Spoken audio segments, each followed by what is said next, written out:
സാധാരണ നമ്മുടെ കുട്ടികളിലൊക്കെ ഇപ്പോൾ ഇന്ന് വയറുവേദന വളരെ കോമൺ ആയിട്ട് കാണുന്നുണ്ട്. ശക്തമായിട്ടുള്ള വയറുവേദന സ്കൂളിലേക്ക് പോകാൻ ഒരുങ്ങുമ്പോഴേക്ക് അല്ലെങ്കിൽ സ്കൂളിൽ നിന്ന് ഭക്ഷണം കഴിച്ച ഉടനെ ഛർദി വരിക, അതുപോലെ പുക്കിളിൻ്റെ ചുറ്റുമായിട്ട് ശക്തമായിട്ടുള്ള വേദനയൊക്കെ കുട്ടികളിൽ നിന്ന് ധാരാളം പറയുന്നുണ്ട്. ഇതിൽ നമ്മൾ ശ്രദ്ധിക്കേണ്ട ഏറ്റവും പ്രധാനമായിട്ടുള്ള കാര്യം നമ്മുടെ മാറിയ ഭക്ഷണ രീതിയും ജീവിതശൈലിയും തന്നെയാണ് ഇത്തരം രോഗങ്ങളൊക്കെ കൂട്ടാനുള്ള ഒരു സാഹചര്യം ഉണ്ടായിട്ടുള്ളതെന്ന് മനസ്സിലാക്കുക.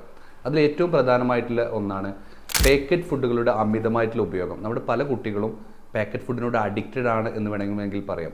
പല രീതിയിലുള്ള പൊട്ടറ്റോ ചിപ്സുകൾ, അതുപോലെ നൂഡിൽസ് പോലെയുള്ള പല ഭക്ഷണങ്ങൾ, ഇത്തരം കാര്യങ്ങളൊക്കെ കൂടുതലായിട്ട് കുട്ടികൾ കഴിക്കുന്നു. അതുപോലെ ചോക്ലേറ്റ് പോലെയുള്ള ഭക്ഷണങ്ങൾ, ഇതെല്ലാം അവരുടെ ഡയറ്റിൽ വളരെയധികം മുമ്പുള്ള അവസ്ഥയിൽ നിന്ന് വളരെ കൂടുതലായിട്ട് കുട്ടികൾ ഇന്ന് കൺസ്യൂം ചെയ്യുന്നു.